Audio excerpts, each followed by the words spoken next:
Ani? Diyos ko, ang anak ko! Paldo, tulungan mo ako! Si Ani! Ay, Diyos ko! Si Ani! Ang nakakaawa kong anak! Ano nangyari sa'yo? Sinong may kagagawan nito? Sinong pangas na gumawa nito sa'yo? Diyos ko, ang anak ko! Patawad!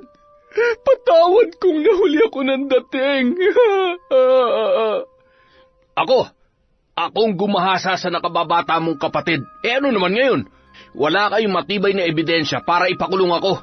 Saka, hindi nyo rin naman yun magagawa dahil mahirap lang kayo. Mga dukha. Walang-wala kayo sa aming pamilya. Kahit anong krimen ang gawin namin, malulusutan namin yon kasi mayaman kami. At higit sa lahat, makapangyarihan. Ani, lumaban ka, anak. Maaaring pipi ka, ngunit maaari ka pang lumaban. Anak, tuturuan kita kung paano mambarang. Simula ngayon, ang pambabarang ang magiging boses mo upang mailabas mo ang nasa saloobin mo.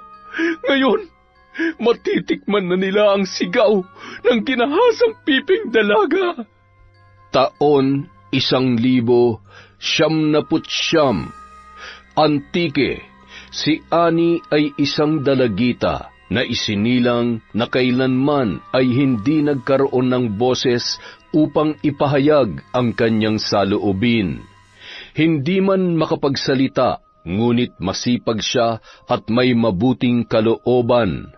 Hindi rin maipagkakaila ang kakaiba niyang kagandahan. Maagang nawala ang ama ni Ani dahil sa sakit sa puso, kung kaya lumaki siya at ang kanyang nakatatandang kapatid na si Paldo sa pangangalaga ng kanilang nanay na si Aling Celia. Isang babae na kinatatakutan ng ilan sa kanilang lugar dahil sa kanyang pagiging mambabarang. Araw ng Sabado, kagaya ng nakagawian, 4:00 pa lang ng madaling araw ay nagising na si Ani at ang kanyang ina at maagang naghanda ng kanilang almusal. Si Ani ang naghugas ng pinagkainan noong nakalipas na gabi, samantala si Aling Celia naman ang nagsaing at nagluto ng ulam. Habang abala ang mag-ina sa kanilang ginagawa, mahimbing naman na natutulog si Paldo sa kanilang silid. Naglalaway pa ang lalaki at malakas ang paghilik na tila mahimbing ang pagkakatulog. Anak, ikaw na muna ang bahala dito sa bahay. Pupunta muna ako sa tindahan ni Manding. Bibili lamang ako ng kape, ha? Tumango na lamang si Ani dahil sa tinuran ng kanyang ina. Nung mga sandaling yon, nasa bakuran sila. Kaagad siyang sumenyas sa ina na mag-iingat yon. Napangiti si Aling Celia sa kanya marahan na niyakap ang dalagang anak. 18 taong gulang si Ani, hindi man ito nakapagsasalita, ngunit marunong siya ng sign language. Sige na, anak. Pumasok ka na sa loob. Aalis na muna ako. Tumango at ngumiti ang dalaga. Matapos siyang halikan ni Aling Celia sa noo, ay kinuha nito ang pitaka sa bulsa, saka umalis. Nanatiling nakatayo si Ani sa kanyang pwesto at nakatingin sa papalayong bulto ng kanyang ina. Nang tuluyang mawala yon sa kanyang paningin, saka siya nagsimulang maglakad pabalik sa loob ng kanilang bahay. Nakakailang hakbang pa lamang si Ani nang makarinig siya ng mga boses na nagkukwentuhan at nagtatawanan. Napatigil siya at napasulyap kung saan yon nagmumula. Napangiti siya ng masulyapan ang 2 mga kalalakihan na papalapit sa kanyang kinaroroonan. O Ani, magandang umaga sa'yo. Nandiyan bang Kuya Paldo mo? Kaagad namang napatango si Ani dahil sa tanong na yun ni Ruben. Sumenyas pa siya sa 2 kalalakihan na pumasok na sa loob ng kanilang bahay. Ngumiti naman si Ruben dahil doon, saka siya lumapit sa dalaga at bahagya niya pang ginulo ang buhok ng babae. Hindi na nagulat si Ani dahil sa ginawang yon ni Ruben. Nakasanayan na rin kasi nila yon, kaya masasabi niya na normal na yon para sa kanila. Si Ruben ay matalik na kaibigan ng Kuya Paldo niya. Mas matanda ng kaunti ang lalaki ng ilang taon sa kanila. 25 taong gulang na si Ruben, samantalang nasa 22 taong gulang pa lamang ang kuya ni Annie na si Paldo. Samantala, ang dalaga naman ay 18 taong gulang pa lamang. Si Ruben ay nagmula sa mayamang pamilya. Ang pamilya nila ang nagmamay-ari ng pinakamalawak na palayan sa lugar na yon, at maliban doon, pamilya rin nila ang nagmamay-ari ng pabrika ng mga sapatos kung saan nagtatrabaho ang kanyang Kuya Paldo. Ang kasama namang lalaki ni Ruben ay si Jerome. Kagaya ni Ruben, nagmula rin yon sa mayamang pamilya. Mas angat nga lang ng kaunti sina Ruben, at mas matanda ng 3 taon si Jerome sa kanya. Nang makapasok sa loob ang tatlo, ay eksakto namang kalalabas lang ni Paldo sa kanilang silid. Pikit matang napahikab pa ang lalaki at napakamot sa bandang ibaba ng kanyang tiyan. Napatawa naman sina Ruben at Jerome dahil sa inasta ng kanilang kaibigan. Bahagya pang nagulat si Paldo nang marinig ang tawanan ng kanyang mga kabarkada. Ruben, Jerome, ang aga nyo naman yata. Ani, hindi mo man lang ako sinabihan na nandito pala tong mga to. Sira ulo, paano naman makakapagsalita tong kapatid mo pipi nga, hindi ba? Pasensya ka na, Ani ha. Nakalimutan ko. Bakit pala kayo napadalaw dito ng ganito kaaga? Wala, manggugulo lang. Nababagot kasi ako sa bahay. Maliban kay Yaya wala na akong ibang kasama dun. Ganun ba? Nakapag-almusal na ba kayo? Mag-almusal kaya muna tayo. Ani, sumabay ka na sa amin. Kumain na kami, tol. Dito na lang muna kami sa sala ni Jerome. Inosenteng napatingin lang sa 3 mga kalalakihan si Annie. Hindi niya maintindihan ang mga yon, ni hindi niya alam kung ano ba ang pinag-uusapan ng Kuya Paldo niya at ng kanyang mga kabarkada. Namalayan na lamang niya na hinihila na siya sa kamay ng kanyang kuya patungo sa hapagkainan. Halika na, kumain na tayo, Ani. Bahagya pang sumenya si Paldo sa kapatid para maintindihan nito ang kanyang sinasabi. Nang umagang yun, magkasabay na nag-almusal ang magkapatid. Nang matapos sila sa pag-aagahan, eksakto namang kababalik lamang ni Aling Celia. Mabuti naman at nakapag-almusal na kayo ng kapatid mo, Paldo. Nakalimutan ko kasi siyang bilinan kanina na mauna na kayong kumain at huwag niyo na akong hintayin. Opo, Inay. San pala galing tong mga gulay niyo? Dun kay Mang Kanor.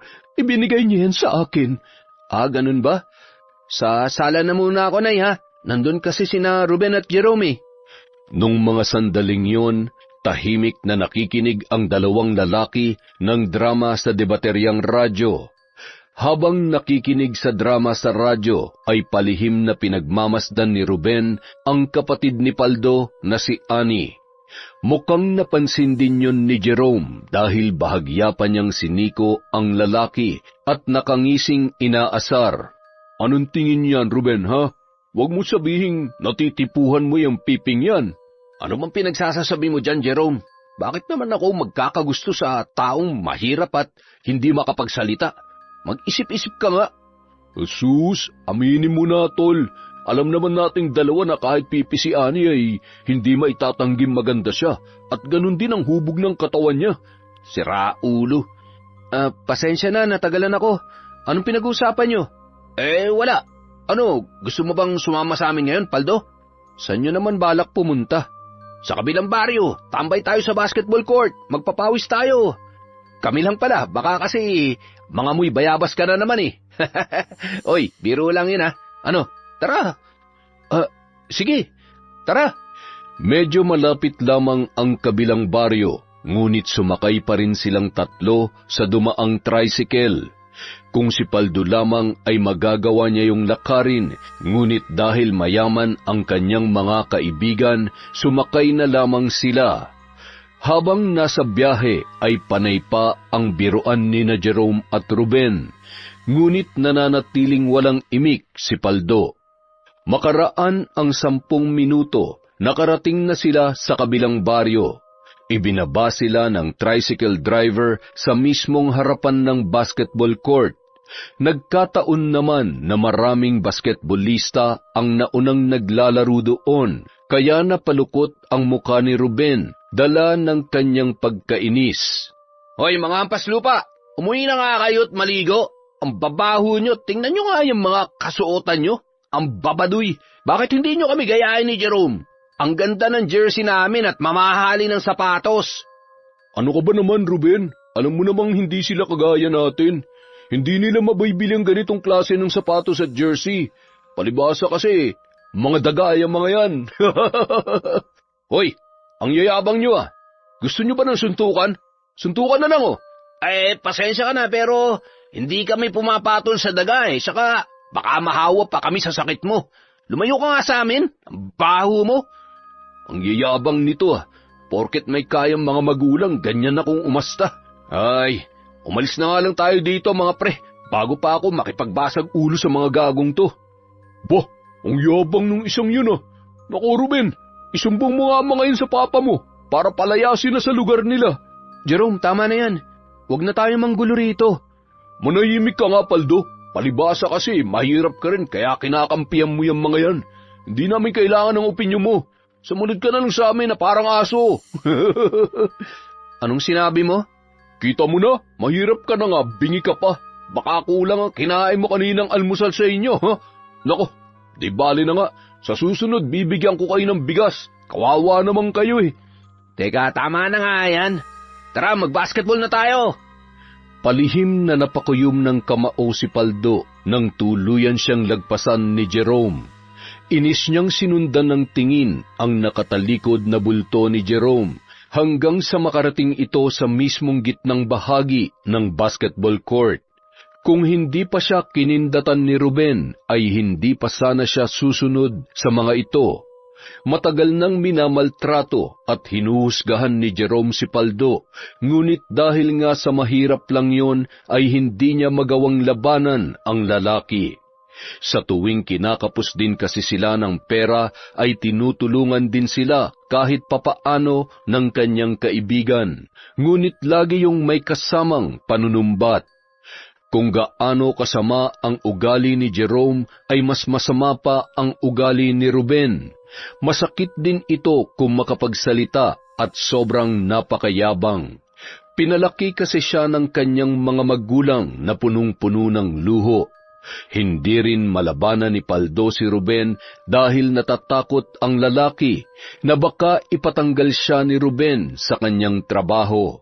Pustahan tayo, Paldo. 1-on-1 tayong dalawa. Kapag ako nanalo, didilaan mo tong sapatos ko. Ano? Aba, maganda nga yung naisip mo ah.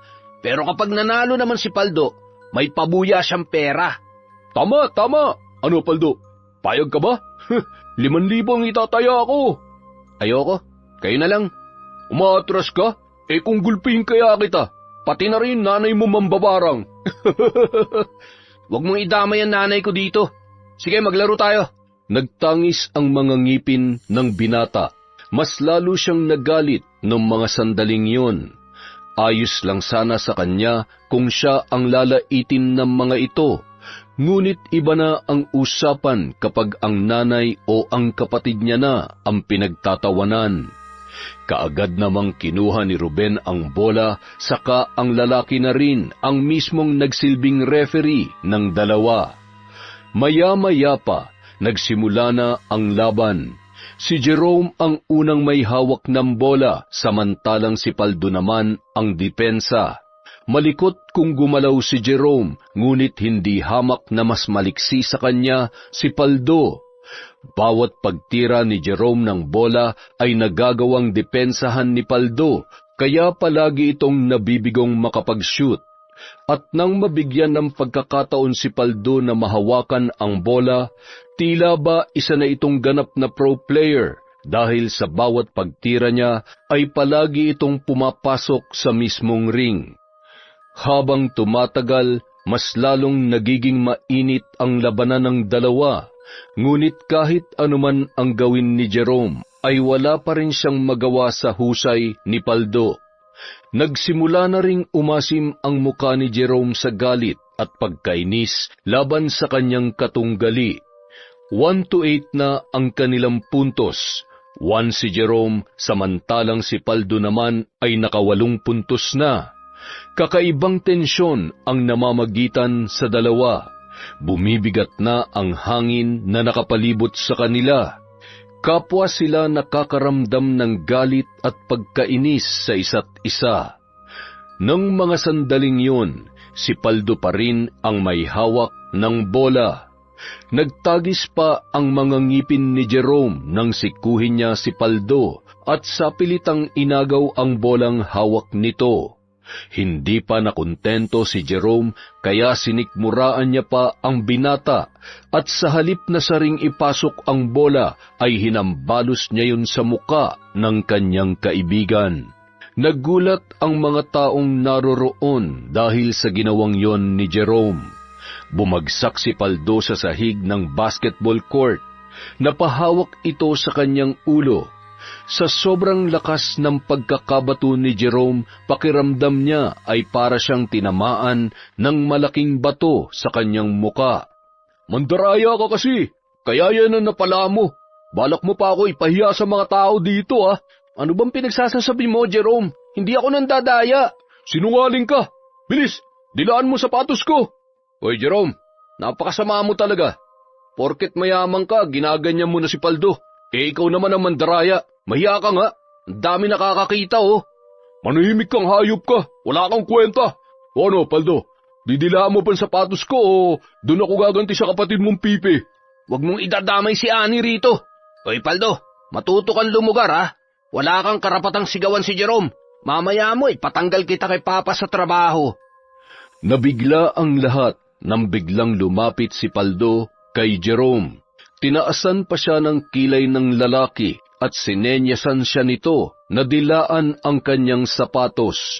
Nanginginig na napakuyom ng kamao si Paldo, ngunit dahil sa natatakot siyang baka madamay ang kanyang kapatid at ang kanyang nanay ay wala siyang nagawa, kundi ang unti-unting lumuhod.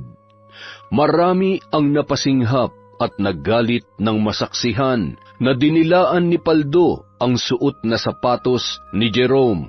Malakas namang napatawa ang dalawa dahil sa ginawang yon ni Paldo. Kaagad namang lumapit ang iba pang mga kalalakihan para sana ipagtanggol ang binata nang biglang napatayo si Paldo at hinarangan ang mga yon. Paldo, ano bang ginagawa mo? Hindi mo ba nakikita ipinapahiya ka na ng dalawang mokong na yun? Huwag kayong makialam, problema ko to. Hayaan mo na lang.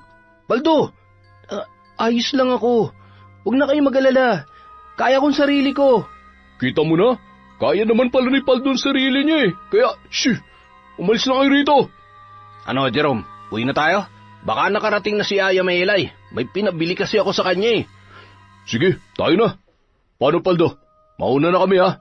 Salamat pala sa paglinis mo sa sapatos ko. Sige, mag-iingat kayo. Bahagya pang sinuntok ni na Jerome at Ruben si Paldo sa balikat na ikinangwi ng lalaki. Nanatiling nakatayo si Paldo mula sa kanyang pwesto.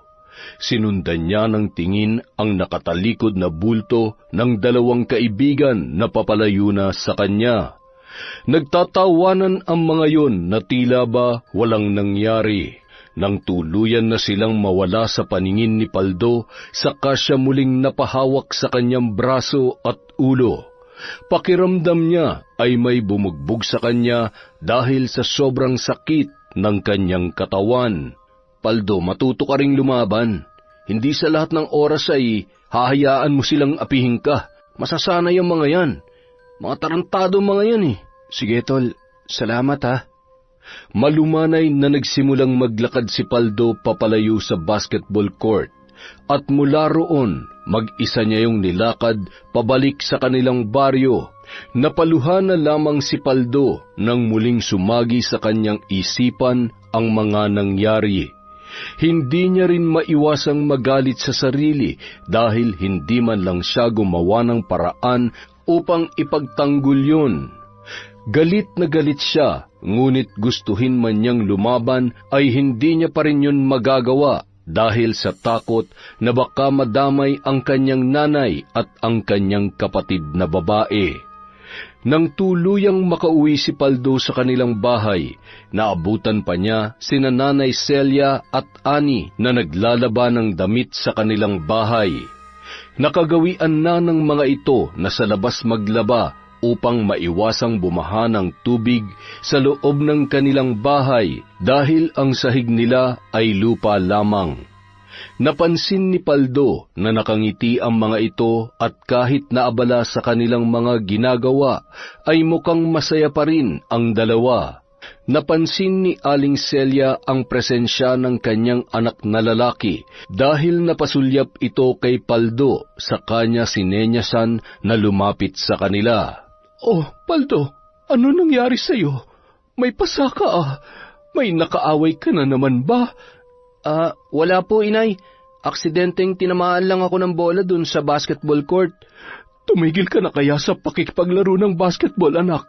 Napapansin ko kasi na sa tuwing naglalaro ka palagi kang umuuwing may pasa sa katawan. Noong nakaraan ay may bukol ka pa nga sa noo at may sugat sa bibig. Ayos lang po ako, inay. Malayo ito sa bituka. Malakas ako. Ano ba kayo? Alam kong malakas ka, anak. Ngunit ang sa akin lamang ay dapat nag-iingat ka. Kumain ka na muna ron sa loob.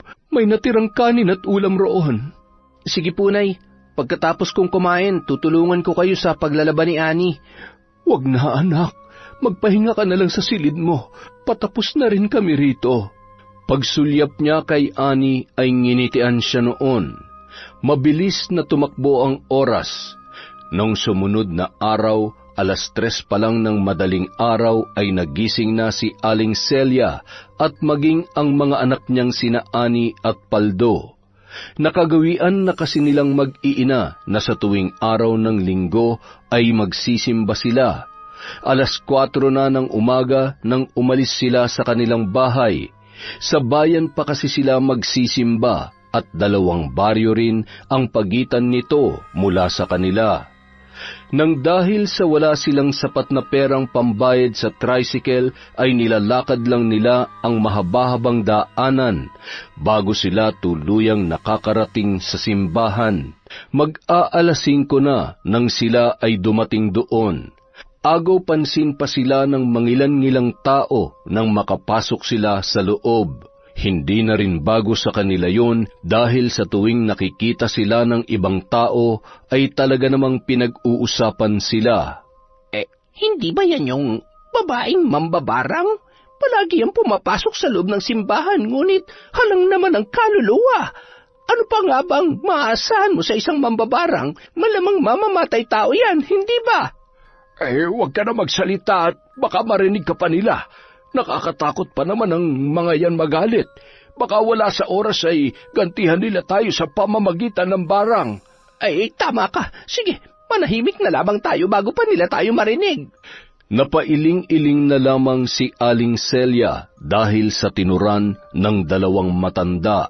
Malamang ay maririnig pa rin niya ang kanilang pag-uusap dahil maliban sa malakas ang kanilang boses ay nasa harapan lang nila nakaupo ang nasabing matatanda. Matagal nang usap-usapan si Aling Celia sa kanilang lugar dahil sa pagiging isa niyang mambabarang. Mayroon ding kumakalat na istorya dati na kaya raw namatay ang kanyang asawang si Manuel ay dahil binarang niya. Ngunit ang totoo ay wala naman talaga siyang kasalanan. May sakit sa puso ang kanyang namayapang asawa at hindi niya gusto na yun ay mawala. Kung hindi lang sana maagang namatay ang kanyang mister, marahil ay maganda rin ang kanilang buhay ng kanyang mga anak. Ayos lang po ba kayo, Nay? Huwag niyo na silang pakinggan. Hayaan yung mga yan. Ayos lamang ako, anak. Huwag ka mag-alala. Napapikit na lamang ng mata si Aling Celia, kaya ganoon na lang din ang ginawa ni Paldo. Taimtim na nagdasal ang mag-iina. Napamulat lang sila ng mga mata nang may dumating na lalaki sa kanilang likuran. Napapitlag pa si Ani nang may umakbay sa kanya at nang sulyapan niya ito ay sumalubong ang nakangising muka ni Ruben. Oh, Ruben, nandito ka pala. Oh, kanina pa ako rito. Nauna pa nga ako sa inyo eh. Nandun sila papa sa unahan. Ah, ganun ba? Nang matapos ang misa, sumabay sa kanila si Ruben sa paglabas. Huminto lang sila sa mismong harapan ng simbahan upang hintayin ang mga magulang ng binata. Mula sa malayo, natanaw ni Aling Celia ang mayamang mag-asawa na palabas ng simbahan. Sa kasuotan pa lamang ng mga ito ay malayong malayo na sa itsura nila. Mukhang galante ang dalawa at tila ba nagniningning dahil sa sobrang gara at ganda ng kanilang kasuotan. Magandang araw sa inyo, Doña Lai at Don Jericho. Ang gaganda naman ho ng mga damit ninyo at halatang mamahalin. Ruben, halika na. Umalis na tayo. Meron pa tayong papasyalan. Pa, hindi po ako sasama sa inyo. At bakit naman? Huwag mong sabihin pupunta ka na naman sa bahay niyang sina Celia. Natitiyak mo ba ligtas ka ron? Mawalang galang na po, Don Jericho. Mahirap lamang po kami, ngunit nasisiguro ko sa inyo na ligtas sa amin si Ruben. Mabuti sana kung mahirap lang kayo. Ang problema ay, hindi ba isa kang mambabarang? Saka paano kung yung mga alaga mong insekto kumapit sa balat ng anak ko? Don Jericho, wala ho kaming... Manahimik ka, babae. Kilala kita. At huwag kang sumabad sa usapan namin mag-ama dahil isang hamak ka lamang na hampas lupa. Nay, tama na po. Hayaan na lang po natin sila. O paano, Paldo? Alis na kami, ha? Sige, ingat na lamang kayo. Hay nako, anak. Bakit pa ang hiling mong lumapit sa mga hampas lupang yan? Nako, paano kung magkasakit ka? Kakalapit mo sa kanila. Hindi mo alam kung naliligo ba ang mga yan. Halika na. Pagkapasok mo sa sasakyan, mag-alkohol ka kaagad. Ay, opo, sige po, ma. Palihim na napaismid si Aling Celia. Dati pa naman ay nayayabangan na talaga siya sa mga magulang ni Ruben. Kung siya lang sana ang masusunod ay hindi niya pagtatrabahuhin ang kanyang anak na si Paldo sa pabrika nila Ruben. Ngunit dahil kapos sila ay wala siyang magawa, kundi hayaan na lamang at magtiis. Nang tuluyan ng makaalis sina Ruben, saka sinenyasan ni Aling Celia si Ani na kung ano raw ba ang gusto nitong gawin. Araw naman ng linggo kaya binabalak ni Aling Celia na mamasyal muna sila. Kapag ipinagpabukas kasi nila ay magiging abala na naman sila sa kani-kanilang mga trabaho. Nay, mabuti pa pumunta tayo kina Tiyo Tomas. Sa pagkakaalam ko kasi ngayong araw ang ani nila ng mais. Ay sige, pwede na rin at para naman makadalaw tayo sa tiyo mo. Kaagad namang sumenya si Ani na gusto niya ring sumama at nagpakyut pa yon kaya napatawa si Aling Celia. Bahagya niyang ginulo ang buhok ni Ani sa kanya niyakap ang kanyang dalawang anak. Oo naman, siyempre sasama ka, Ani. Tara na, tulungan natin ang Tiyo Tomas ninyo sa pag-aani ng mga mais. Si Tomas ang nakatatandang kapatid ng asawa ni Aling Celia. May katandaan na ang nasabing lalaki, ngunit wala itong pamilya. Nag-iisa lamang yon sa buhay. Hindi kagaya ni Aling Celia ay may kaya naman kahit papaano si Tiyo Tomas. Medyo strikto nga lang ang lalaki, ngunit ilang beses na rin silang tinulungan noon. Mula sa bayan ay tinahak ng mag-iina ang daan patungo sa kabundukan. Sa bundok kasi naninirahan si Mang Tomas dahil sa kagustuhan nito na payapa ang lugar. Isa pa, sakitin kasi ang lalaki, kaya para sa kanya ay mas maganda ang manirahan sa kabundukan, dahil maliban sa sariwang hangin ay sariwa rin ang mga pagkain. May kalawakan ang bukid na inaasikaso ni Mang Tomas. Hindi siya ang nagtatanim doon, kundi kumukuha siya ng mga tao na pwedeng upahan para magtanim sa kanya. Isa na si Paldo sa tumutulong sa matanda sa pagtatanim. Nang makarating sa bukid sina Aling Celia, ay agad nilang nasulyapan ang maliit na kubo ng matandang lalaki. Tuwang-tuwa pa si Ani nang makita niya si Mang Tomas na nakaupo sa duyan nito. Kaagad na tumakbo ang dalaga palapit sa kanyang tiyuhin. Sa dalawang magkakapatid, si Ani ang pinakamalapit kay Mang Tomas. O Celia, napadaan kayo!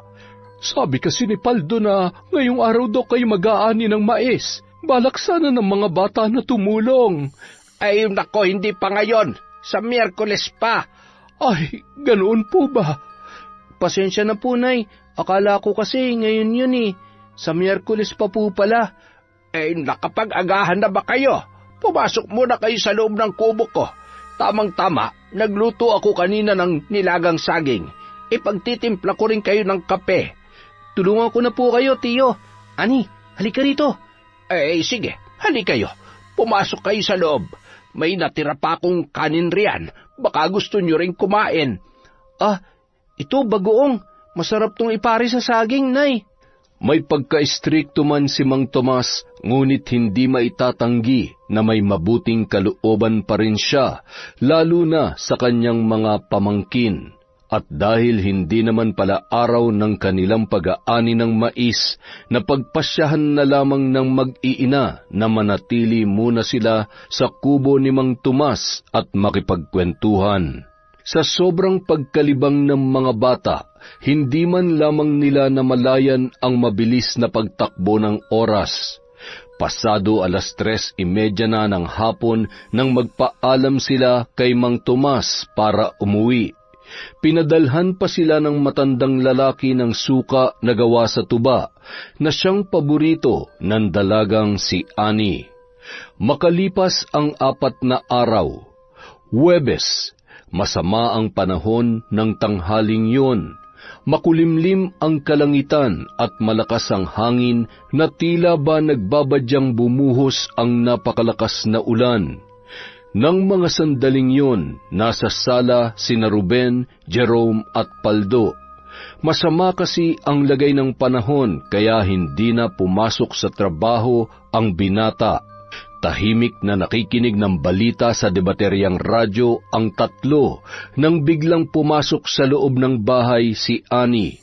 May buhat pa na isang basket ang dalaga na puno ng mga nilabhang damit. Nakita naman yon ni Aling Celia na nasa pintuan ng kusina. Paldo, pakitulungan mo nga yung kapatid mo sa pagbuhat ng basket. Alam mo namang mabigat yan. Ay, pasensya na po, Nay. Nalibang kasi ako sa pakikinig ng balita sa radyo. Akin na yan, Ani. Ako na magdadala sa kwarto. Napailing-iling naman si Aling Celia bago nito binalikan ang niluluto sa kusina. Samantalang dumiretso naman si Ani sa kanilang palikuran. Sina Jerome at Ruben naman ay nasa sala pa rin, ngunit palihim na nakamasid si Ruben kay Ani. Sinundan din niya ng tingin ng dalaga nang pumasok ito sa kanilang banyo. Sinulyapan pa ni Ruben si Jerome na nakasandal sa dingding at doon lang niya napansin na nakapikit pala ang mga mata ng lalaki. Sunod-sunod na napalunok si Ruben nang marinig ang pagdaloy ng tubig sa loob ng banyo nila Paldo. May kaliitan ang bahay na yon, kaya ilang metro lang din ang layo ng banyo nila mula sa sala. Maya-maya pa, hindi na nakatiis si Ruben. Dahan-dahan siyang napatayo mula sa kanyang kinauupuan. Naging maingat siya sa pagkilos upang hindi makalikha ng anumang ingay at upang hindi magising si Jerome. Nung mga sandaling yon ay biglang bumuhos na rin ang napakalakas na ulan. Nagtagumpay si Ruben sa kanyang binabalak. Nakarating siya sa harapan ng banyo na walang balakid. Gawa sa kawayan ang banyo nila Paldo at meron yung mga kakaunting siwang. Mula sa maliit na siwang ay palihim na napasilip roon si Ruben. Tila ba nabuhayan siya ng dugo nang masilip doon si Ani na wala ng saplot ang buong katawan. Walang kamalay-malay ang dalaga na binobosohan pala siya ng lalaki. Sunod-sunod ang pagkakalunok ni Ruben. Napaayos siya ng pagkakatayo at napahawak sa kanyang dibdib. Pakiramdam niya anumang oras ay mawawala na siya sa kanyang sarili dahil sa sobrang init na kanyang nararamdaman. Akmang bubuksan na sana ni Ruben ang pintuan ng banyo nang biglang may nagsalita sa kanyang likuran. Ruben, anong ginagawa mo dyan? Binobosohan mo bang kapatid ko? Paldo? Ha? Hindi Nagmamadali na kasi ako. Tinatawag na ako ng kalikasan kaya hindi ko na namalayan na nandyan pala ang kapatid mo. Pasensya na. Ayos lang. Teka, paano hindi mo namalayan na pumasok ditong kapatid ko? Nakatulog ka rin ba, Ruben? Ha? Anong ibig mo sabihin? Kung nakatulog ka rin ba, si Jerome kasi tulog Naghihilik pa nga Oo. Kagigising ko nga lang Malamig kasi ang panahon. Masarap matulog. Kaya naman pala. Lalabas din yan maya-maya. Hintayin mo na lang. Pasensya ka na Hindi. Ayos lang. Kaagad na silang bumalik sa sala para maupo. Inakbayan pa ni Ruben si Jerome na ikinapitlag ng lalaki. Wala sa oras na nagising yon, kaya napatawa sina Ruben at Paldo. Inis na napakamot naman sa sarili niyang batok si Jerome dahil sa pagkakagulat. Pasensya ka na, pre, hindi ko sinasadya. Bakit ka kasi nakatulog? Anong oras na ba? Ay, mukhang malakas ang ulan Anong oras kaya yung titila? 11:00 pa lang naman, pre. Ilang saglit pa, biglang lumabas si Ani sa kanilang banyo. Nakatapis ang katawan nito ng tuwalya. Muli na namang napatitig si Ruben sa dalaga. Hindi niya na naman maiwasang mag-init ang katawan nang masilayan si Ani. Mas lalo siyang natukso sa dalaga. Nakaramdam siya ng pananabik na matikman ang katawan noon. Bumalik lamang siya sa ulirat nang tapikin ni Paldo ang kanyang balikat. At kung hindi pa yun ginawa sa kanya, ay hindi niya mapapansin na wala na pala roon si Ani. Sige na, Ruben. Wala nang tao sa loob. Pumasok ka na. Anong gagawin ko sa loob? Akala ko ba tinatawag ka ng kalikasan? Ay, oo nga pala. Pasensya ka na. Bigla kasing umurong Umurong daw? Ano pre? Huwag mo sabihing pinagnanasaan mo si Ani kanina habang natutulog ako. Si Raulo, manahimik ka dyan. Paldo, anak, tawagin mo na mga kaibigan mo at si Ani. Kakain na tayo. Ano, Ruben? Kakain ka ba?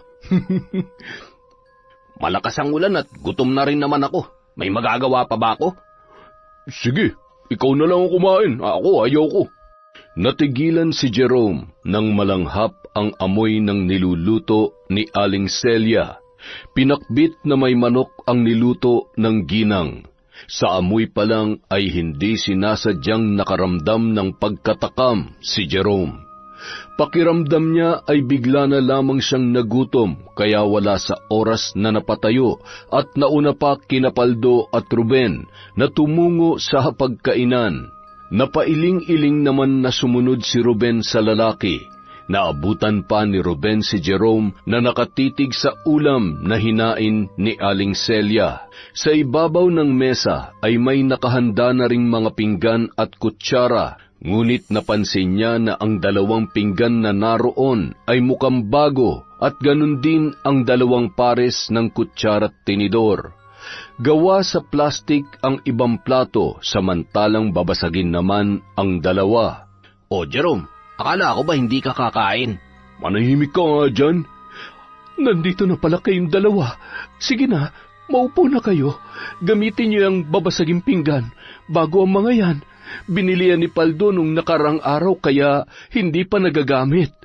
O itong mangkok para sa inyo para iba ang kakainan ninyo kesa sa amin. Kaagad namang naupo sina Ruben at Jerome. Maya-maya pa, dumating din sina Ani at Paldo. Naupo si Ani sa tabi ng nanay niya at ng kuya niyang si Paldo. Magkatabi naman sa kabilang upuan sina Jerome at Ruben. Nanatiling nakatitig lang si Jerome sa pagkaing nasa kanilang harapan. Nagdadalawang isip ang lalaki kung kakain ba siya o hindi, ngunit dahil sa mabangong amoy ng putaheng nasa kanyang harapan, hindi na niya napigilan ang sarili, dahilan kaya kaagad siyang kumain. Muntikan pa siyang mabulunan dahil sa sobrang bilis ng kanyang pagsubo. Grabe, ang sarap mo pala magluto, Aling Celia. Mas masarap ka pa magluto kaysa sa yaya ko. Tinatamad kasi yung magluto lagi. Pero yung luto nyo, kakaiba to, ang sarap. Ganoon ba? Sige lang, kumain lang kayo ng kumain. Si Ruben naman ay tahimik lamang sa kanyang kinauupuan. Paminsan-minsan, palihim na ninanakawan ng tingin si Ani na tahimik lang ding kumakain. Napailing-iling pa si Ruben dahil ilang beses na muntikang mabulunan si Jerome. Halatang sarap na sarap ang lalaki sa kanyang kinakain. Nang matapos silang mananghalian, ay muling bumalik sina Ruben at Jerome sa sala. Napahawak pa si Jerome sa kanyang tiyan dahil sa sobrang pagkabusog, samantalang nakangising inaasar naman siya ng kanyang kaibigan. Aba, mukhang busog na busog yung ayaw kumain Manahimik ka nga dyan, Ruben. Oh, mukhang tumitila na ang ulan. Ang malas ko naman ngayong araw. Sana pala hindi ako nagpadala sa amoy nung niluto ni Aling Celia. Paano kung may gayuma pala yun, Ruben? Hindi ko rin alam. Basta konti lang ang kinain ko, hindi kagaya mo. Biglang umasim ang mukha ni Jerome. Kaagad siyang kumaripas ng takbo palabas sa bahay nila Aling Celia. Pakiramdam niya, siya ay maduduwal. Nagkataon naman na papabalik na sa sala si Paldo, kaya nakita niya ang buong pangyayari. Kaagad siyang lumapit kay Ruben. Anong nangyari kay Jerome? Bakit siya tumakbo? Saan siya pupunta?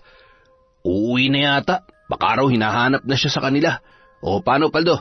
Uuwi na rin ako Baka hinahanap na rin ako sa amin Sige, mag-ingat ka. Kaagad namang umalis si Ruben. Ni hindi na rin nito nagawang magpaalam kay Ani o kaya kay Aling Celia. Sa loob-loob niya, bakit naman siya magpapaalam sa mga ito, gayong sa tuwing umaalis siya sa bahay nila ay hindi naman siya nagpapaalam sa kanyang mga magulang.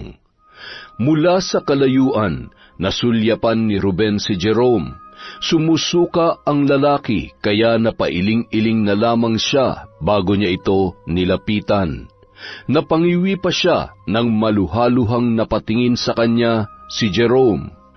Ruben, sa tingin ko may gayuma talaga yung niluto ni Aling Celia. Bakit naman? Kumakapit pa rin kasi sa tiyan ko Hindi ko mailabas. Sira ulo, umuwi ka na nga lang sa inyo. Kaagad na nag-abang ang dalawa ng tricycle. Ilang sandali pa, meron ng dumaan, kaya agad silang sumakay at nagpahatid sa kani-kanilang mga bahay. Samantala, nang makaalis sina Ruben at Jerome ay nagpahinga naman ang mag-iina at natulog. Araw ng Biyernes, tanging si Ani at si Aling Celia lang ang magkasama sa kanilang bahay ng araw na yon, dahil pumasok sa pabrika ng mga sapatos si Paldo upang magtrabaho. Abala si Aling Celia sa paggawa ng mga kakanin na ilalako niya kinahapunan nang dumalaw sa kanila si Ruben, kaya si Ani ang inutusan niya na asikasuhin ang kanilang panauhin. At dahil hindi nga makapagsalita si Ani, naglaro na lamang sila ni Ruben ng baraha. Tuwang-tuwa naman ang lalaki sa tuwing nananalo siya sa laro na Lucky 9. Ngunit lingid sa kaalaman ni Ani ay iba talaga ang sadya ni Ruben. Nakasuot man ng maayos na pananamit si Ani, palihim pa rin itong pinagnanasahan ng lalaki. Pasado 1:00 na ng hapon nang umalis si Aling Celia sa bahay upang maglako ng mga kakanin sa kanilang lugar. Konti lang ang mga taong bumibili sa kanya dahil nga takot ang mga yon. Ngunit ganun pa man ay nagpatuloy pa rin siya sa pagbebenta upang matulungan si Paldo sa pang-araw-araw nilang gastusin. Nung mga sandaling yon, naroon pa rin si Ruben sa kanilang bahay at nakikipaglaro kay Ani. Nang magsawa na si Ani sa baraha, sinenyasan niya na si Ruben na umuwi na dahil balak na niyang magpahinga. Walang nagawa ang binata kundi ang tumango na lamang sa babae at umalis. Sa pag-aakalang umalis na si Ruben, dumiretso na si Ani sa kanyang silid. Sa sobrang pagod na naramdaman ay mabilis siyang nakatulog. Lingid sa kanyang kaalaman ay naroon pa rin pala si Ruben sa labas ng bahay at palihim na nagmamasid sa paligid. Nang masiguro ng binata na wala ng tao doon, ay muli siyang pumasok sa loob ng bahay nila Ani at sinilip niya ang silid kung saan natutulog ang dalagang Pipi. Mahimbing ang pagkakatulog ni Ani ng mga sandaling yun, nang bigla siyang makaramdam na parang may humahawak sa kanyang hita. Nang imulat niya ang kanyang mga mata, gayon na lamang ang pagkakagulat niya nang bumungad sa kanya si Ruben. Hubot-hubad na nakatayo ito sa kanyang harapan habang hinihimas ang kanyang katawan. Bago pa man makagawa ng ingay si Ani, mabilis na tinakpan ni Ruben ang kanyang bibig. Huwag ka nang pumalag, Ani. Kahit na sumigaw ka pa, wala rin naman makakarinig sa'yo kasi nga pipi ka, di ba? Hayaan mo na lamang ako sa gusto ko dahil natitiyak ko sa'yo na masasarapan ka rin sa gagawin natin. Matagal na kitang pinagnanasahan, Ani.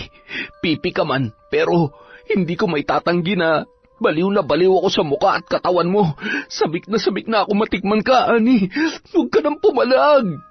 Marahas na hinubaran ni Ruben ng damit si Ani at ng araw din yon ay walang awa niyang ginahasa ang kaawa-awang dalagang Pipi. Sinubukan pa ni Ani na manlaban, ngunit hindi hamak na mas malakas si Ruben kumpara sa kanya. Walang nagawa ang dalaga kundi ang umiyak ng umiyak habang binababoy siya ng lalaking tinuring pa naman din niyang kaibigan. Nang magsawa na si Ruben sa ginawa niya kay Ani, saka siya nagsuot ng damit.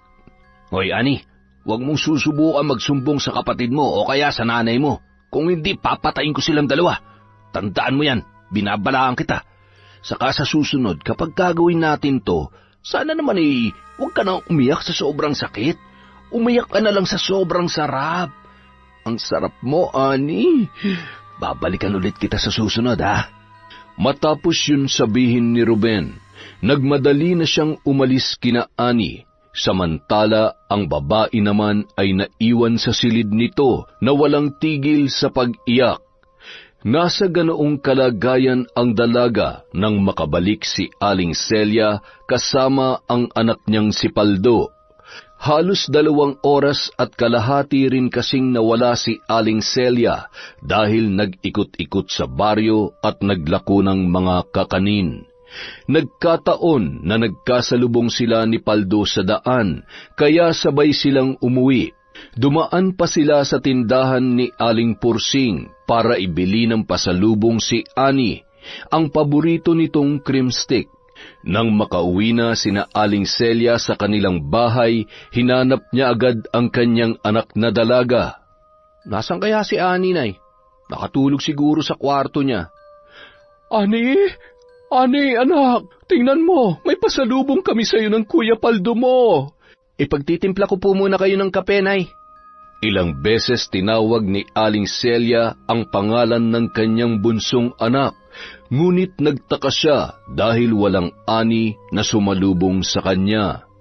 Naisip ni Aling Celia na baka nasa kwarto nito ang kanyang anak na dalaga at nagpapahinga, kaya sa isiping yon ay dali-dali siyang tumungo sa silid ni Annie, ngunit nabigla siya sa kanyang naabutan.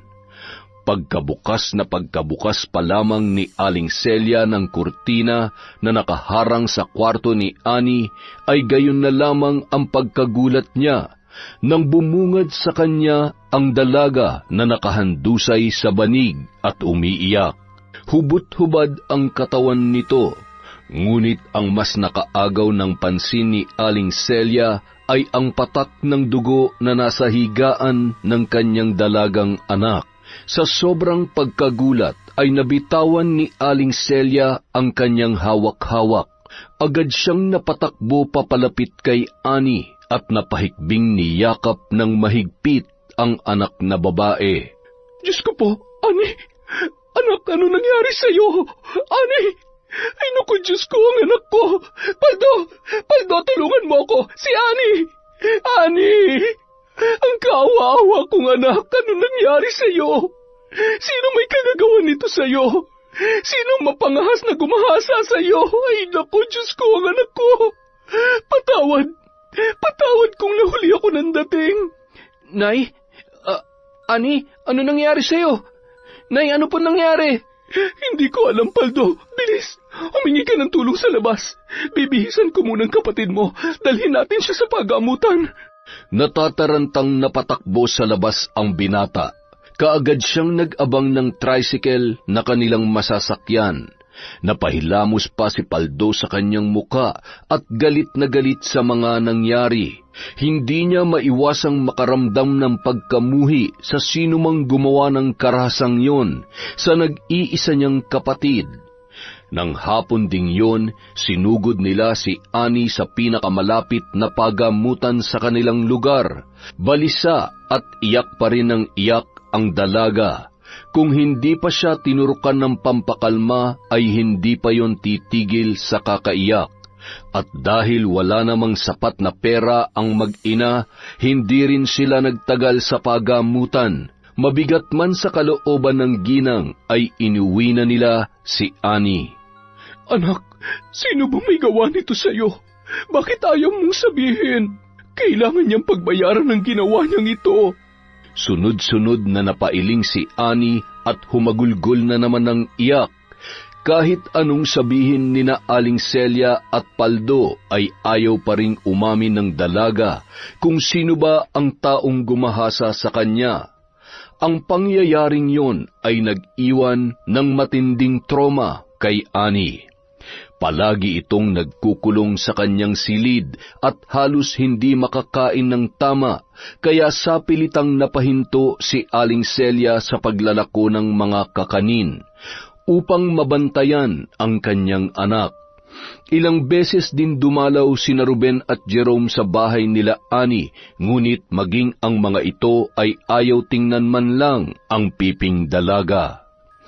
Isang gabi, mahimbing na natutulog noon si Paldo nang makarinig siya ng mahinang ungol na nagmumula sa kwarto ng kapatid niya. Kaya agad na napabalikwas ng bangon ang binata at patakbong pumasok sa loob ng silid ng kanyang kapatid. Ngunit ganun na lamang ang galit niya nang maabutan niya si Annie na ginagahasa ng taong hindi niya inaasahang makita. Napatakbo si Paldo papalapit sa mga ito, sa kanya marahas na tinulak si Ruben. Dahil sa sobrang galit na kanyang naramdaman, mabilis at sunod-sunod na sinuntok ni Paldo si Ruben. Mukhang hindi yun napaghandaan ng binata dahil hindi ito nakapanlaban at mabilis na bumagsak. Hayop ka! Walang hiya ka! Bakit mo ginahasa ang kapatid ko?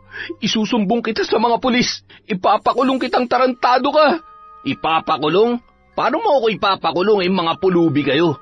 Napakadali kong gawa ng paraan na itanggi ang sinasabi mo. Mga dukha kayo. Kami mayaman. Kahit anong gawin naming krimen, makakalusot pa rin kami. Dahil may kaya ang pamilya namin at higit sa lahat, makapangyarihan. Napakasama mo. Papatayin kita. Ano nangyayari rito? Annie, anak, Ruben, Gabing-gabi na bakit nandito ka? Ikaw ang gumahasa sa anak ko. Bago pa man muling makalapit si Paldo kay Ruben, ay mabilis yung tumayo, saka nito marahas na itinulak si Aling Celia at patakbong tumakas. Ni walang suot na kahit na ano ang lalaki habang ito ay tumatakbo. Hindi na nagawa pang habulin ni Paldo si Ruben dahil sa kalagayan ng ina. Sa halip ay tinulungan niya si Aling Celia na tumayo. Napahagulgol naman ng iyak ang ginang at si Annie dahil sa nangyari ng gabing yon. Halos hindi rin makapaniwala si Paldo na si Ruben pala ang lalaking gumahasa sa kanyang kapatid. Kinabukasan, agad na lumapit ang mag-inang sina Paldo at Aling Celia sa mga pulis upang magsampa ng kaso laban kay Ruben. Ngunit totoo nga ang sinabi ng binata, makapangyarihan ang kanilang pamilya dahil binaliwala lamang ng mga pulis ang kasong yun. Hindi nila hinuli o pinuntahan man lamang si Ruben sa kanilang bahay. Sumugod sina Aling Celia at Paldo kina Ruben, ngunit ang ama lamang ng binata ang kanilang nakaharap. Napakawalang hiya ng anak mo, Jericho. Ipapakulong ko siya. Wala kang karapatang sabihan ng ganyan ng anak ko, Celia. Sa tingin mo ba may maniniwala sa inyo na ginahasa ng anak ko ang pipi mong anak? May ebidensya ba kayo, ha? Mga hayop kayo. Ikaw nga pala, Paldo. Tanggal ka na sa trabaho.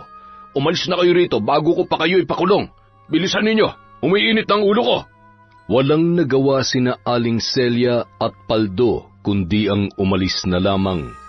Nang makauwi ang dalawa ay ganun na lang ang pagkagulat nila nang maabutan nila si Annie na nasa sala at tahimik na nagbabasa ng lumang aklat. Nang suriin ni Aling Celia kung ano ang aklat na yun, siya ay nabigla nang mapagtanto na aklat yun ng mga mambabarang. Annie, anong ginagawa mo? Masyado yung mapanganib. Paldo, hayaan mo siya, anak. Pero nay, hayaan mo siya. Masyadong makapangyarihan ang pamilya ng mga hayop na yon.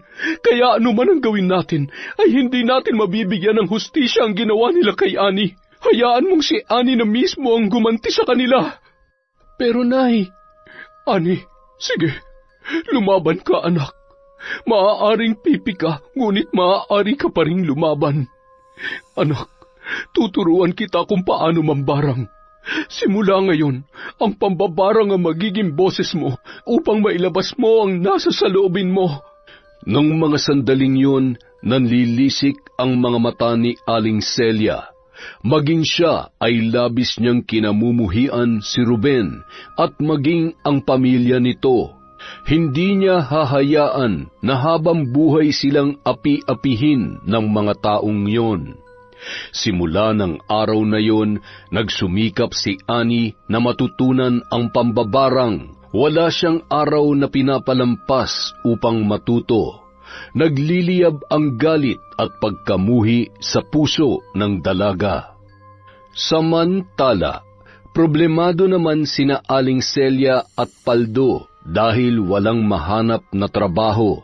Hindi na rin makapagbenta si Aling Celia ng mga kakanin sa lugar dahil walang masyadong bumibili sa kanya dahil sa usap-usapan na siya ay mambabarang. Tuluyan din silang siniraan ng pamilya ni Ruben sa kanilang mga kababaryo. Ang mga pangyayaring yon ay nabalitaan ni Mang Tomas, kaya pinuntahan sila ng matandang lalaki at ito na rin mismo ang tumulong sa kanila. Mabuti na lamang may kakilala si Mang Tomas sa kabilang bayan na nagmamay-ari ng panaderya, kaya nagawa niyang ipasok doon si Paldo. Kakarampot lamang ang sweldo sa panaderya, ngunit sapat na yun upang may maitulong siya sa kanyang ina para ipangtustos sa araw-araw nilang gastusin. 2 buwan ang nakalipas. 2 buwan pa lamang, ngunit marami nang nagbago, lalo na sa pagkatao na magkapatid na sina Paldo at Annie. Dahil sa pagpupursigi ng dalaga, sapat na ang panahong yun para matutunan ang pambabarang.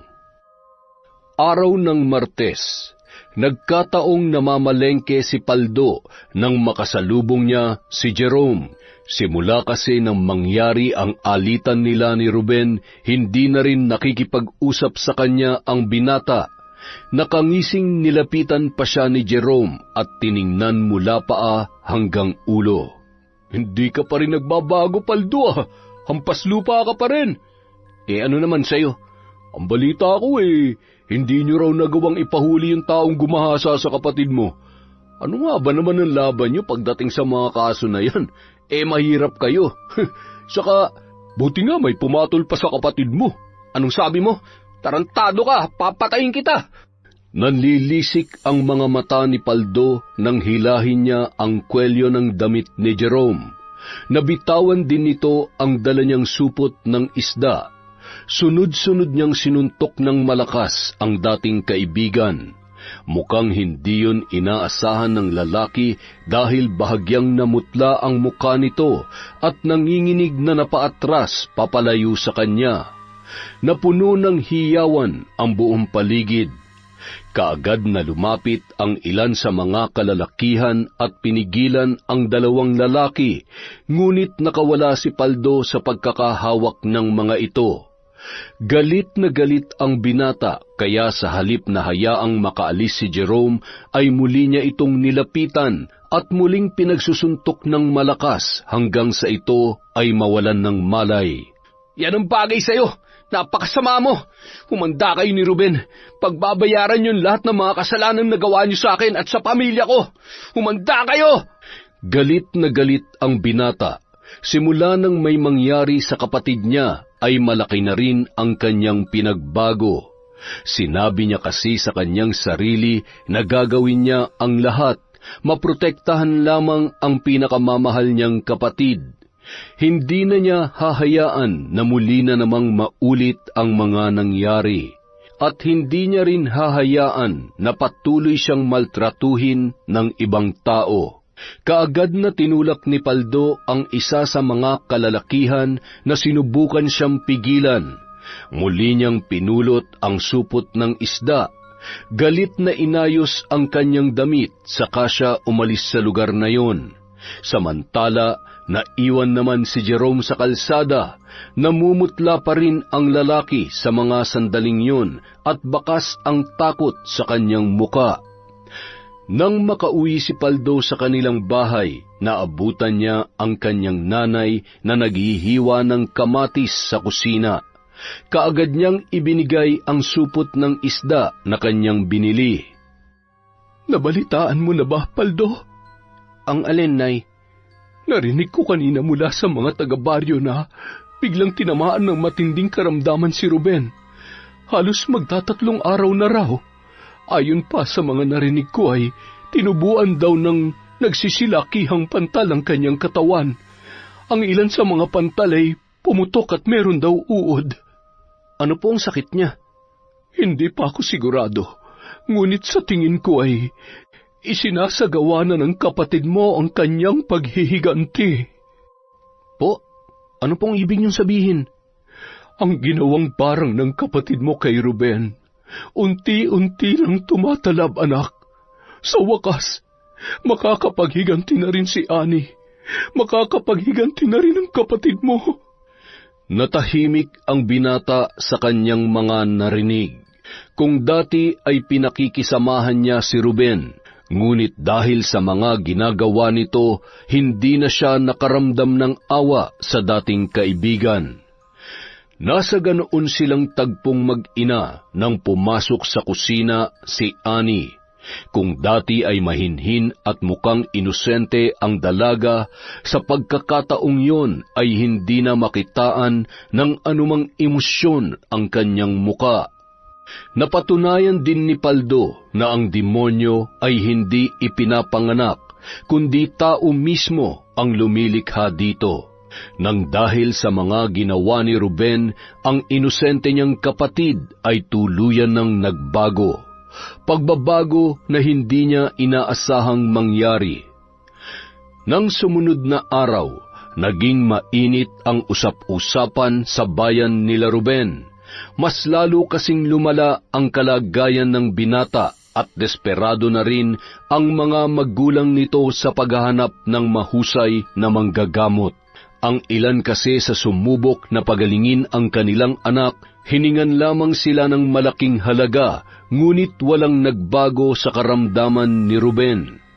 Ilan sa mga manggagamot ay tumanggi rin na tumulong sa kanilang pamilya dahil sa masamang ugali ng mga ito. Maraming tao ang may gusto sa pamilya nila dahil makapangyarihan, ngunit higit na mas marami ang may galit sa kanila, lalo na ang kanilang inalipusta at minaltrato.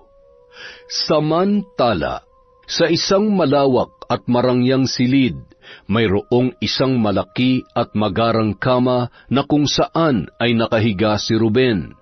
Kahit anong lambot at mamahalin ng hinihigaan ng lalaki ay hindi pa rin siya komportable dahil sa kanyang karamdaman.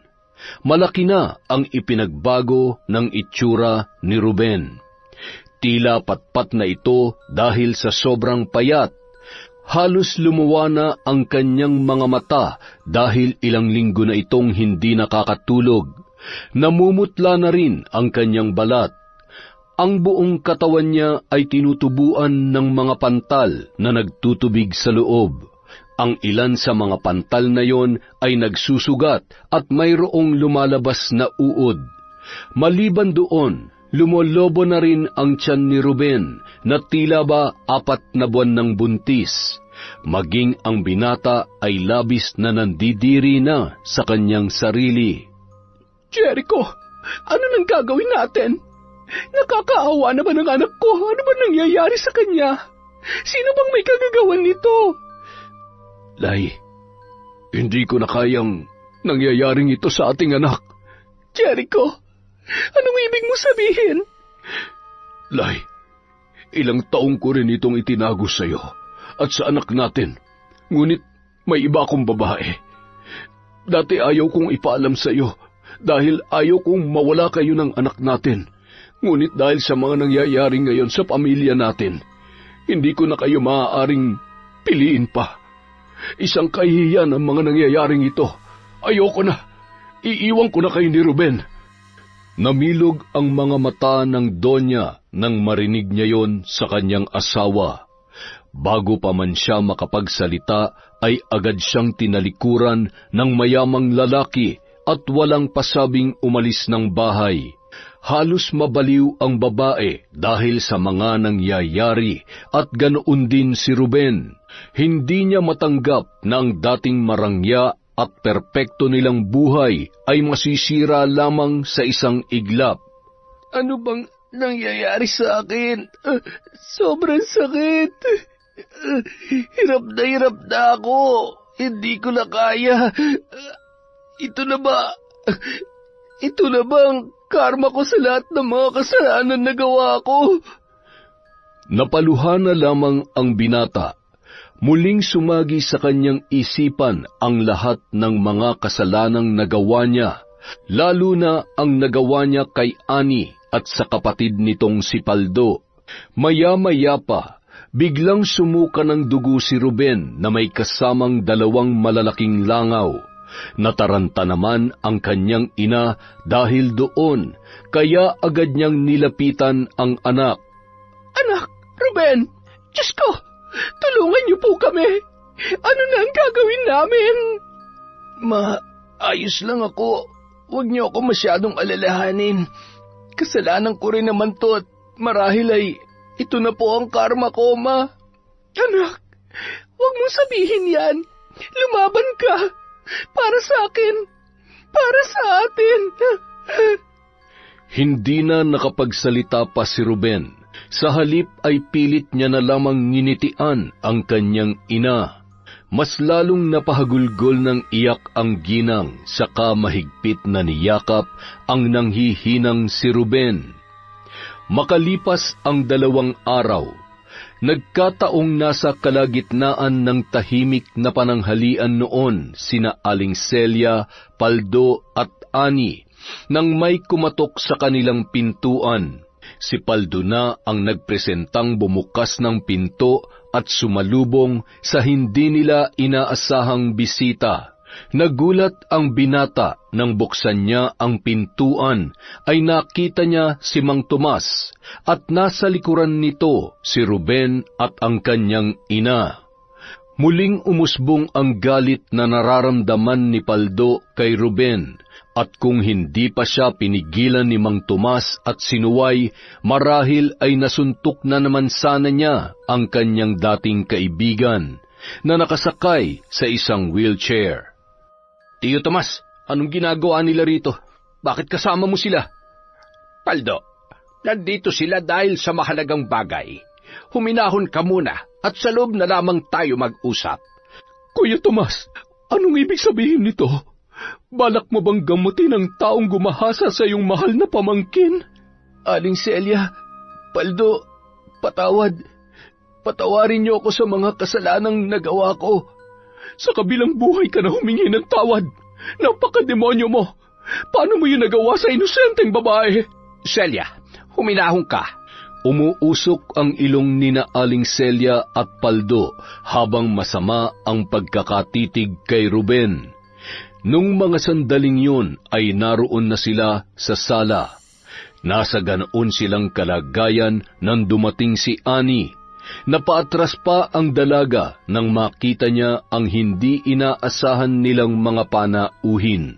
Nag-aalalang napasulyap naman si Paldo sa kanyang kapatid. Buong akala niya ay tatakbo ito at magkukulong na naman sa kwarto, ngunit ganun na lamang ang pagkagulat niya nang lumapit pa sa kanila si Annie at naupo sa tabi ng kanyang ina. Aling Celia, Paldo, nandito ko ngayon upang humingi ng kapatawaran sa lahat ng mga kasalanang nagawa ko sa inyo, lalong-lalo na sa iyo, Annie. Ruben, ano ang karapatan mong... Natigilan si Aling Celia nang kalabitin siya ni Annie at si Nenya San na hayaan niya si Ruben na magpatuloy sa sasabihin. Sunod-sunod namang napalunok si Ruben, saka napalingon sa kanyang ina na nakatayo sa kanyang tabi. Alam ko na, mali ako sa lahat ng mga nagawa ko at pinagsisisihan ko na yon. Pinagsisisihan ko na ang lahat-lahat ng mga kasalanan ko, lalo na sa inyo. Alam kong wala akong karapatang humingi ng tawad sa inyo, ngunit patawad. Hindi ko hinihiling na patawarin niyo ako kaagad, pero sana'y dumating ang panahon na mapatawad niyo rin ako. Sunod-sunod na pumatak ang mga luha ni Annie nang marinig yon. Ang matigas niyang puso sa isang iglap tila ba bumalik sa dati. Biglang nanumbalik sa pagiging malambot. Nang masulyapan ni Aling Celia na lumuluha ang kanyang anak, ay bigla na rin siyang kumalma. Alam niya na ang nais iparating ni Annie. Hindi man sinasabi ni Annie, ngunit nararamdaman ni Aling Celia na pinapatawad na ng kanyang anak si Ruben. Talagang ang napakabuti ng kalooban ng dalaga. Dahil sa kabila ng mga kahayupang ginawa ni Ruben, nagawa niya pa rin itong patawarin. Sana'y patawarin niyo rin ako sa mga nasabi ko dati. Alam kong may kasalanan din ako. Kung pinalaki ko lang sana si Ruben na may magandang asal at mabuting kalooban, marahil ay hindi sana nangyari ang lahat ng ito. Bilang ina ni Ruben, humihingi rin ako ng kapatawaran sa inyo. Balak kong dalhin si Ruben sa Amerika. Susubukan kong doon na lang siya ipagamot, ngunit hindi ako sigurado kung malulunasan pa ba ito gayong alam ko na hindi ito normal na karamdaman lang. Alam kong merong bumarang sa kanya. Nakakalungkot man, ngunit hindi ko kayo masisisi. Nanatiling walang imik sina Aling Celia at Paldo, ngunit sa loob-loob ni Aling Celia, imposible nang gumaling pa si Ruben. Dahil tuluyan ng kumalat ang sumpa ng barang sa kanyang katawan. Alam niya yon dahil isa ring mambabarang si Aling Celia. Muling napasulyap ang ginang kay Ani na ng mga sandaling yon ay nakatingin kay Ruben. May awa sa kanyang mga mata. Mukhang napansin ni Ani na nakatingin sa kanya ang kanyang ina, kaya binalingan din niya ito ng tingin. Sa kasumenyas, nakatingin din si Ruben at ang kanyang ina sa dalawa. Hindi nila maintindihan kung ano ang ibig sabihin ng mga sinesenyas ni Ani. Maya-maya pa, biglang napatayo ang dalaga saka ito umalis sa kanilang harapan. Nagtatakang napatingin naman si Ruben at ang nanay niya kay Aling Celia na nung mga sandaling yon ay nakuha ng ngumiti. Aling Celia, ano pong nangyayari? Ruben, pinapatawad ka na ni Ani sa lahat ng mga kasalanang nagawa mo sa kanya.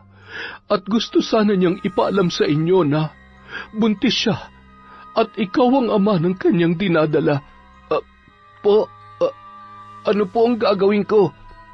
Hindi mo na kailangan pang panagutan ng bata dahil ipinapangako ni Ani na aalagaan niya at mamahalin niya ang magiging anak ninyo. Ano man ang mangyari, magpagaling ka raw sa Amerika at naway magkaroon ka ng masayang buhay. Salamat. Maraming salamat po. Matapos ang pangyayaring yon, masayang umalis sina Ruben at ang kanyang ina. Napatawad na siya ni Ani, ni Aling Celia at ni Paldo. Nung araw ding yon ay binabalak na ng mag-ina na tumungo sa Maynila upang doon hintayin ang kanilang flight papunta sa Amerika. Subalit nang makarating sina Doña Lai at Ruben sa bahay nila ay biglang bumagsak si Ruben at sa pagkakataong yon ay alam na ni Ruben ang kanyang sasapitin. Napangiti si Ruben sa kanyang ina. Ma, patawad sa lahat ng problemang ibinigay ko sa inyo. Mahal na mahal ko po kayo. Anak, mahal na mahal ka rin ni Mama. Ruben, anak ko. Nung mga sandaling yon, tuluyan ng nalagutan ng hininga ang binata. Walang nagawa ang kanyang ina, kundi ang mahigpit na niyakap na lamang ang malamig na bangkay ng kanyang anak. Nakangiti siya, ngunit may namumuong butil ng luha sa kanyang mga mata. Anuman ang mapait na sinapit ng kanyang anak na si Ruben ay wala siyang sinisisi. Nabalitaan ng mga taga-baryo ang mapait na sinapit ng binata, ngunit ang alam lang nila ay namatay si Ruben dahil sa malubhang karamdaman. Hindi na ipinaalam ni Doña Lai na binarang ang kanyang anak. Dumalaw sa kanilang bahay si Aling Celia, maging ang dalawa nitong anak na sina Paldo at Ani. Samantala, hindi naman nagpakita sa lamay ng anak niya si Don Jericho, ni hindi sumipot kahit noong burol ng lalaki. Mukhang tuluyan ng kinalimutan ng mayamang ama ang kanyang mag-ina. Maging si Jerome na matalik na kaibigan ni Ruben ay hindi rin nagpakita o nagparamdam man lamang. Makalipas ang ilang buwan, nanganak na si Ani ng isang malusog na lalaki. Kamukhang kamukha ni Ruben ang sanggol, kaya pinangalanan niya itong Ruben Jr. Nang manganak si Ani ay nandoon din si Doña Lai at sa katunayan ang mayamang babae rin mismo ang nagbayad ng bill sa ospital. Ani, tanggapin mo sana itong pera. Huwag mo itong tatanggihan. Kay Ruben ang lahat ng ito, pero ngayon para na ito sa kanyang anak. Gamitin mo yan para sa pag-aaral niya. Siya nga pala, sa makalaway aalis na ako rito sa atin. Sa Maynila na ako maninirahan. Masyado na kasing nakakalungkot ang lugar na ito para sa akin. Salamat po sa tulong ninyo. Mag-iingat po kayo. Yun na rin ang huling beses na muli pa nilang nakita ang ina ni Ruben. Simula nang makaalis ang mayamang babae ay hindi na rin ito muli pang nagbalik. Maging ang mga ari-arian na naiwan nila ay tuluyan niya na ring inabandona. Kagaya ng ipinangako ni Ani kay Ruben, inalagaan at minahal niya ang anak nito. Marahil ay bunga ng karahasan ang bata, subalit alam ni Ani at ng kanyang pamilya na walang kasalanan yon sa naganap na karahasan. Napatawad na rin naman niya si Ruben, kaya wala ng dahilan upang magkaroon siya ng galit sa kahit na sino man. Yon! Maraming salamat po sa pagtsatsaga ulit sa Kwentong Enteng. Para po sa shoutout, sa susunod po uli natin na video. Mag-iipon lang po tayo. Kung hindi man kayo nabanggit dati, sa susunod, mababanggit po ang inyong pangalan. Maraming salamat po mula sa Kwentong Enteng.